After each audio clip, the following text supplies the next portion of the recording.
Hello friends, एक बार फिर स्वागत है आपका Satya educational and funny video में। तो आप स्क्रीन पे देख रहे हैं कुछ टेक्स्ट लिखे हुए, नॉर्मल टेक्स्ट हैं। हमने जैसे पिछले वीडियो में बात किया था टेक्स्ट बॉक्स और क्विक पार्ट्स के बारे में, तो आइए अब जानते हैं वर्ड आर्ट। ये टेक्स्ट में कुछ आर्टिस्टिक फ्लेयर, कुछ इफेक्ट डालने के लिए वर्ड आर्ट का प्रयोग किया जाता है। इस पे जैसे हम क्लिक करेंगे कुछ अन्य प्रकार के टेक्स्ट के इफेक्ट दिखेंगे। अब इसमें जिस भी टेक्स्ट को हम चूज़ करना चाहते हैं, लिखना चाहते हैं, उस पर क्लिक करेंगे। जैसा कि हमने इस टेक्स्ट पे क्लिक किया, अब माउस के माध्यम से हम इसको ड्रैग करके यहाँ लाएंगे। अब इसमें हम टाइप करेंगे। तो जैसा कि आप देख रहे हैं, हमने टाइप करना शुरू किया।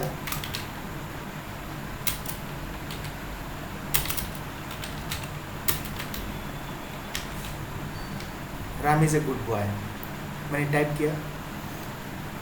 तो ये टेक्स्ट बाकी के टेक्स्ट से कुछ भिन्न है। तो ये हो गए हमारे वर्ड आर्ट के इफ़ेक्ट। अब इसमें और भी हम कुछ चेंजिंग लाना चाहते हैं, तो इसके लिए आप यहाँ देख सकते हैं ऑलरेडी एक फॉर्मेट टैब ओपन हो चुका है, जिससे हम शेप स्टाइल यहाँ से चेंज कर सकते हैं। शेप का स्टाइल बदल सकते हैं। जैसे कि आप देखें, शेप के अनेकों स्टाइल हैं, इसको फिल कर सकते हैं। जो भी कलर अच्छा लगे उस पर फिल कर देंगे।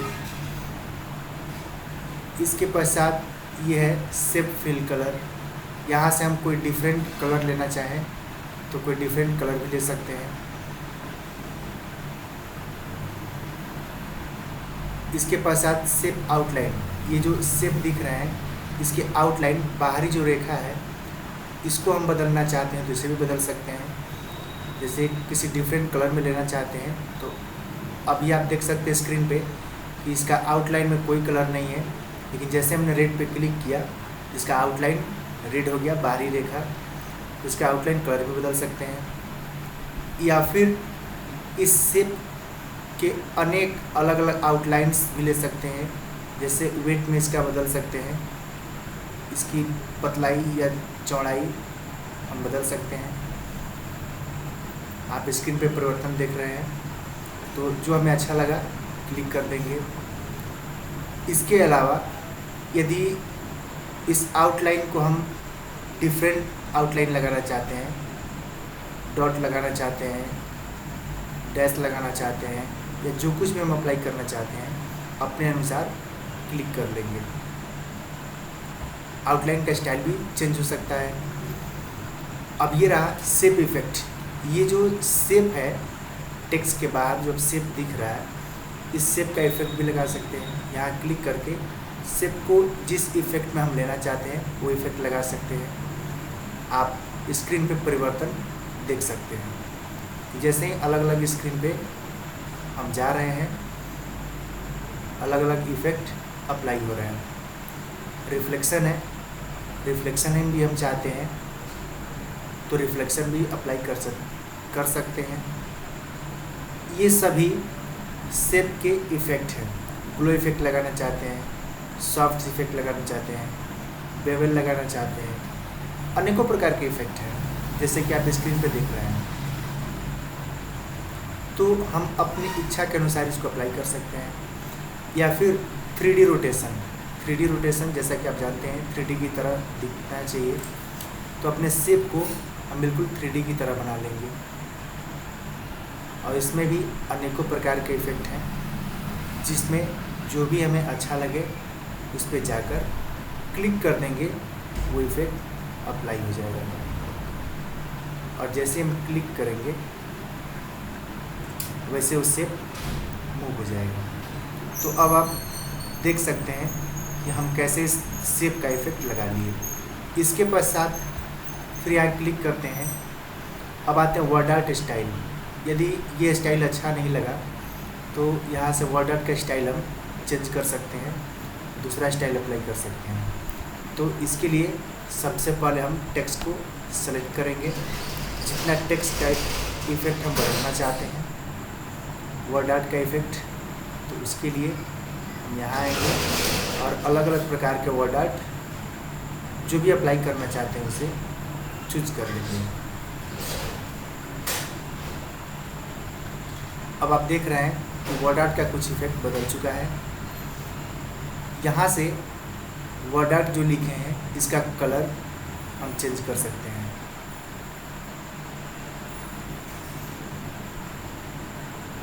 आसानी से आप इस परिवर्तन को देख सकते हैं। जैसे हमने यहाँ पे क्लिक किया, ये परिवर्तन हो गया। ये टेक्स्ट आउटलाइन, जो टेक्स्ट लिखा हुआ है यानी font Ram is a good boy, जो फंट है उसकी आउटलाइन। अभी तक तो इसके पहले शेप की आउटलाइन बताए, लेकिन अब इस फंट के भी आउटलाइन हम लगाना चाहते हैं तो आउटलाइन का कलर या उसका स्टाइल बदल सकते हैं। जैसा कि आप देख रहे हैं, आउटलाइन कलर हम बदलना चाहते हैं, आउटलाइन कलर येलो क्लिक कर लिए। अब आप सामने देख रहे होंगे कि आउटलाइन का कलर बदल चुका है। आइए साफ देखने के लिए 3D इफेक्ट को नॉन करते हैं, नॉन। अब आप आसानी से देख सकते हैं कि इस टेक्स्ट का आउटलाइन बदल चुका है।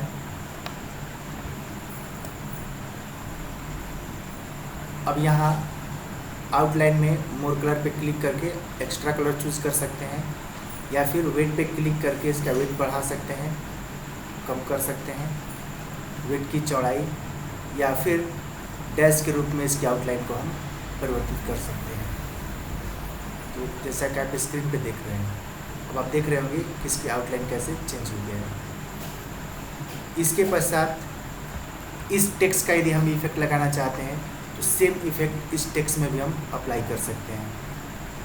Reflection, glow, bevel, 3D rotation. हम इस टेक्स्ट को भी 3D रोटेशन कर सकते हैं। या उसके पश्चात ट्रांसफॉर्म जैसा कि आप देख रहे हैं, अलग अलग प्रकार के इफेक्ट हैं। हम टेक्स्ट को जिस भी इफेक्ट में चाहें यहाँ से बदल सकते हैं। आप किसी पेजेस, स्क्रीन या फिर किसी डॉक्यूमेंट पे देखे होंगे कि टेक्स्ट को कैसे रोटेट करके लिखा गया है, तो ये आसानी से आप देख सकते हैं। हम इस प्रकार से इसको लिख सकते हैं, तो आप देख लीजिए। फिर यदि टेक्स्ट का इफेक्ट ट्रांसफॉर्म करना चाहते हैं अलग तरीके से, तो हम इसको अलग तरीके से कर सकते हैं। जिस भी अलग अलग तरीक़ों में हम लिखना चाहते हैं, आसानी से इस टेक्स्ट का इफेक्ट परिवर्तित कर सकते हैं। आपके सामने दिख रहा है। तो ये रहा हमारा टेक्स्ट का इफेक्ट।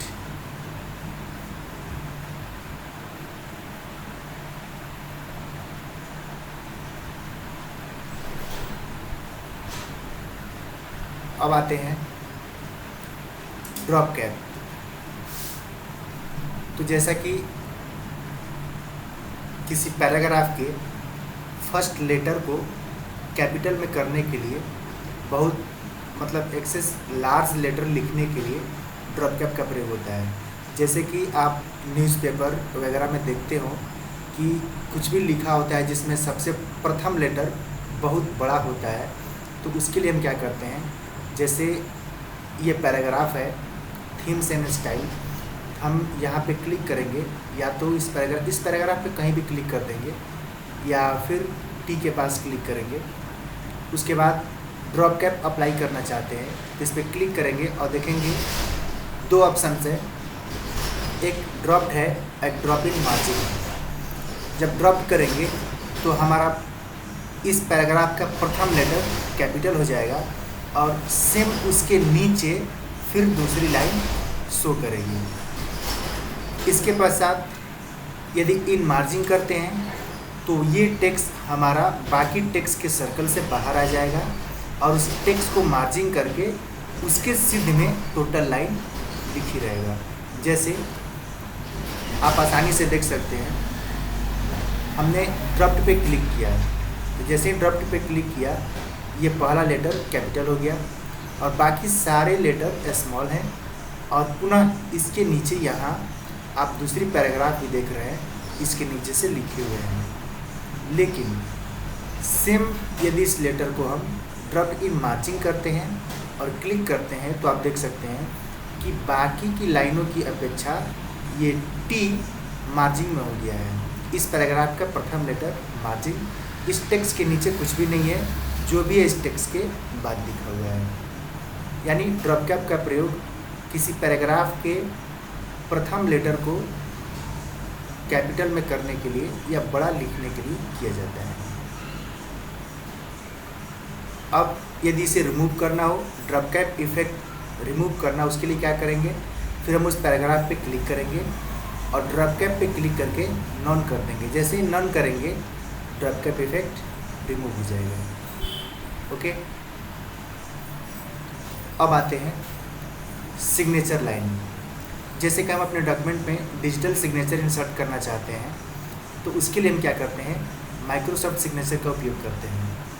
तो आइए, जैसे कि आप यह हमारा डॉक्यूमेंट देख रहे हैं, इस डॉक्यूमेंट में यहाँ हम सिग्नेचर करना चाहते हैं। इसके लिए हमने यहाँ क्लिक किया, फिर सिग्नेचर लाइन पे आएंगे और आने के बाद माइक्रोसॉफ्ट ऑफिस सिग्नेचर लाइन पे क्लिक करेंगे। अब आप स्क्रीन पे देख रहे हैं कि हम कैसे सिग्नेचर करें। जैसे प्रथम जो लाइन है इसमें हम वो नाम लिखते हैं जिसका सिग्नेचर करना है। जैसे राम लिख दिया। Suggested signature title, for example manager. अब जिस पोस्ट पे आप हों दूसरी में अपना पोस्ट लिख लेंगे, जैसे मैनेजर लिख लिया। अब यहाँ हम ओके पे क्लिक कर देंगे और जैसे ही ओके पे क्लिक करते हैं आप देख सकते हैं यहाँ पे सिग्नेचर आ गया है, राम जो नाम है और उसका पोस्ट मैनेजर। तो अपने डॉक्यूमेंट में डिजिटल सिग्नेचर इंसर्ट करने के लिए सिग्नेचर लाइन का प्रयोग करते हैं। इसके पश्चात डेट एंड टाइम।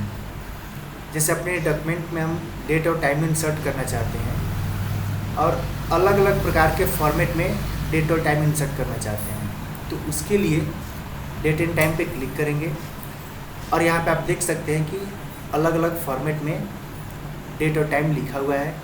जैसे सिर्फ यहाँ लिखा है 17/8/2021, यहाँ ट्यूसडे 17 अगस्त 2021।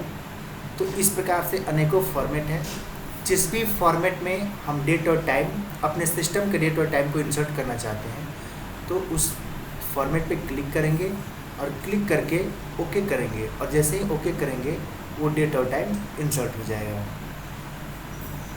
ओके, तो इस प्रकार से हम अपने डॉक्यूमेंट में जहाँ भी डेट और टाइम इंसर्ट करना चाहते हैं पहले कर्सर पॉइंट को वहाँ रखेंगे, उसके पश्चात डेट और टाइम पे क्लिक करेंगे और डिफरेंट फॉर्मेट में इंसर्ट करना चाहते हैं तो यहाँ क्लिक कर लेंगे। आप यहाँ स्क्रीन पे देख सकते हैं कि उस फॉर्मेट में हमारा डेट और टाइम इंसर्ट हो चुका है। अब आइए नेक्स्ट ऑब्जेक्ट। इसका प्रयोग इस वर्ड में किसी डिफरेंट फाइल या फोल्डर को इंसर्ट करने के लिए करते हैं। जैसे कि ऑब्जेक्ट के माध्यम से इस वर्ड में रहते हुए भी हम एक्सेल का फाइल ओपन कर सकते हैं। तो इसके लिए हम इंसर्ट टैब में टेक्स्ट ग्रुप में ऑब्जेक्ट पे क्लिक करते हैं और ऑब्जेक्ट पे क्लिक करने के बाद यहाँ क्लिक करेंगे ऑब्जेक्ट पे और थोड़ा सा वेट करेंगे। अब आप स्क्रीन पे देख रहे हैं कि एक्सेल का फाइल हम ओपन करना चाहते हैं, एडोब एक्रोबैट इंसर्ट करना चाहते हैं, जो भी इंसर्ट करना चाहते हैं इस पर क्लिक करेंगे तो हम माइक्रोसॉफ्ट एक्सेल 97 और 2003 पे क्लिक किए और ओके किए। ध्यान रखिए कि वर्डपैड में रहते हुए एक्सेल फाइल या कोई और फाइल हम इंसर्ट करना चाहते हैं तो उसके लिए ऑब्जेक्ट का प्रयोग किया जाता है। तो इंसर्ट टैब में टेक्स्ट बॉक्स ग्रुप में जब ऑब्जेक्ट पे क्लिक करेंगे और फिर अपने अनुसार जिस फाइल को इंसर्ट करना चाहते हैं सेलेक्ट करेंगे और ओके पे क्लिक करेंगे। जैसे ही ओके पे क्लिक करेंगे वो फाइल इस वर्ड डॉक्यूमेंट में इंसर्ट हो जाएगी। तो जैसा कि आप स्क्रीन पे देख रहे हैं कि इस वर्ड में हमने एक्सेल फाइल को इंसर्ट कर लिया। अब आप एक्सेल के all formulas and all the tabs जैसे ओपन होते हैं सब कुछ यहाँ पे मौजूद है। एक पर्सनली टेबल इंसर्ट करना होता है, जो टेबल इंसर्ट करते हैं तो ये एक्सेल के कोई ऑप्शन ओपन नहीं होते हैं, कोई भी टैब्स ओपन नहीं होते हैं, बट हमने एक्सेल ही खोल लिया जिसके वजह से ये हमारे फाइल ओपन हो गया। अब आप आसानी से देख सकते हैं कि अपने वर्ड पैड में हम रहते हुए एक्सेल को इंसर्ट कर सकते हैं। अब आइए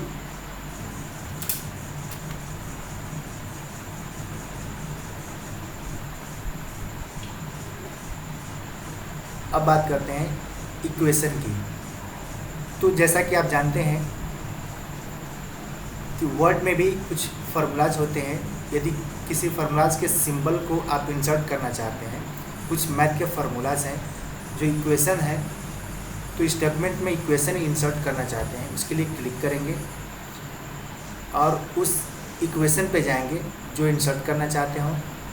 यहाँ स्क्रॉल के माध्यम से, वर्टिकल स्क्रॉल के माध्यम से अप डाउन करेंगे और अप डाउन करके अनेकों इक्वेशन देख सकते हैं। और इक्वेशन इस फार्मूले को जो भी हम इंसर्ट करना चाहते हैं, टेलर एक्सपेंशन, तो यहाँ पे क्लिक करेंगे और जैसे ही क्लिक करेंगे वो फार्मूला यहाँ पे आ जाएगा।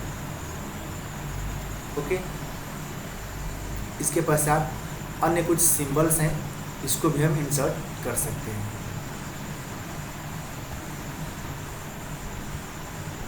फिर इक्वेशन के बाद यदि हम किसी सिंबल को इंसर्ट करना चाहते हैं तो सिंबल पे क्लिक करेंगे और क्लिक करने के बाद आप देख चुके हैं कि कुछ सिंबल्स ऐसे होते हैं जो कीबोर्ड पे हमारे प्रदर्शित नहीं होते हैं, तो उसको हम इंसर्ट के माध्यम से सिंबल में आके इंसर्ट कर लेते हैं। तो जैसे ही हम किसी सिंबल को इंसर्ट करना चाहते हैं, इंसर्ट में सिंबल ग्रुप में आएंगे और सिंबल पे क्लिक करेंगे और अनेकों प्रकार के सिंबल्स हैं जो हमारे कीबोर्ड में मौजूद नहीं है, जैसे कॉपीराइट है, पाउंड साइन है और फिर रजिस्टर्ड साइन है। तो जो भी हम इंसर्ट करना चाहते हैं जिस प्रकार का सिंबल, उस पर आके क्लिक करेंगे और जैसे ही क्लिक करेंगे हमारे डॉक्यूमेंट में इंसर्ट हो जाएगा। जैसे हम यहाँ इंसर्ट करना चाहते हैं तो आप देख सकते हैं सिंबल पे हमने क्लिक किया और कुछ सिंबल्स यहाँ प्रदर्शित नहीं हो रहे हों जो हमें इंसर्ट करना है, तो मोर सिंबल पे आएंगे। मोर सिंबल पे आने के बाद अलग अलग प्रकार के कुछ सिंबल यहाँ इंसर्ट हो जाएंगे, या फिर नहीं दिख रहे हो तो इसके माध्यम से हम स्क्रॉलिंग करके अप डाउन चले जाएंगे और अप डाउन आने के बाद अलग अलग प्रकार के सिंबल इंसर्ट करना चाहते हैं तो यहाँ क्लिक करेंगे और इंसर्ट पे क्लिक करेंगे तो आप ये कर्सर पॉइंट के पास देख सकते हैं, जैसे इंसर्ट पे क्लिक किया वो सिंबल इंसर्ट हो गया। फिर इस सिंबल को इंसर्ट करें तो फिर यहाँ इंसर्ट पे क्लिक किया, वो सिंबल इंसर्ट हो गया। अब हम क्लोज कर सकते हैं। तो ये रहा हमारा इंसर्ट टैब में ड्रॉप कैप, वर्ड आर्ट और इक्वेशन सहित सिंबल इंसर्ट करना। तो उम्मीद करते हैं कि आपने आज word art, drop cap, signature, date and time और वर्ड में रहते हुए किसी अदर फाइल को ओपन करना, इक्वेशन और कुछ सिंबल्स को इंसर्ट करना सीख लिए। इस वीडियो में फ़िलहाल इतना ही। Thanks for watching this video.